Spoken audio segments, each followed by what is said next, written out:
Sister walked into her brother's room. The scene before her was unbelievable. Despite the family's billion-dollar assets, her brother's wardrobe only had 2 faded pieces of clothing to change into. On his feet were a pair of worn, patched-up canvas shoes. Yet the limited edition sneakers she had given him were carefully stored in his drawer, never worn. When the sister learned the truth, she could no longer control her emotions. By that time, her brother had already left the cold house. He had even signed an agreement severing ties with them, because his 3 older sisters had never treated him like family. Even their mother beat or scolded him every day. Yet the adopted son was treated like a treasure. But the brother never resented the family for this. He longed for the warmth of a family, and quietly made efforts for his sisters. He knew his eldest sister was busy with work and had stomach issues, so he made warm porridge for her and took it to her office. But the eldest sister was disgusted and had security kick him out. He knew his second sister's car was dirty, so he offered to wash it, but she shoved him away in disdain. Then she scolded him, saying he was filthier than her car. One day, when the brother came home, he caught the adopted son stealing their mother's jade pendant. He immediately tried to stop him, holding onto the adopted son's leg.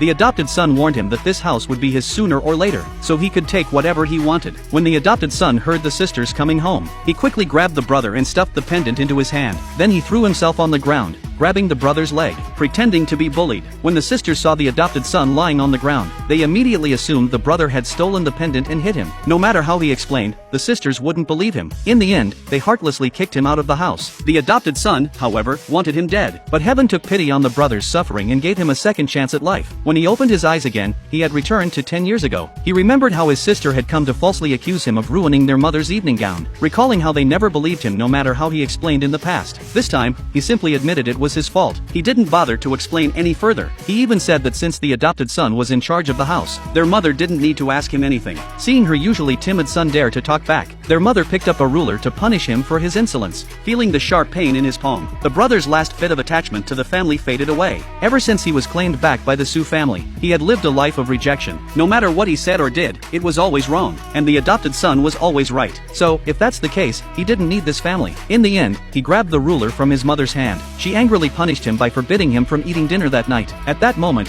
the adopted son pretended to kindly beg the mother to forgive his brother. The mother, impressed by the adopted son's maturity, told the brother to thank the adopted son. Unexpectedly, the brother picked up a nearby vase and knocked out the adopted son. Then he broke ties with the family and walked away without looking back, because he had decided that in this life, he would live for himself. He planned to use the $10,000 he had saved from working to invest in future lucrative ventures, such as Bitcoin, short videos, and smartphones.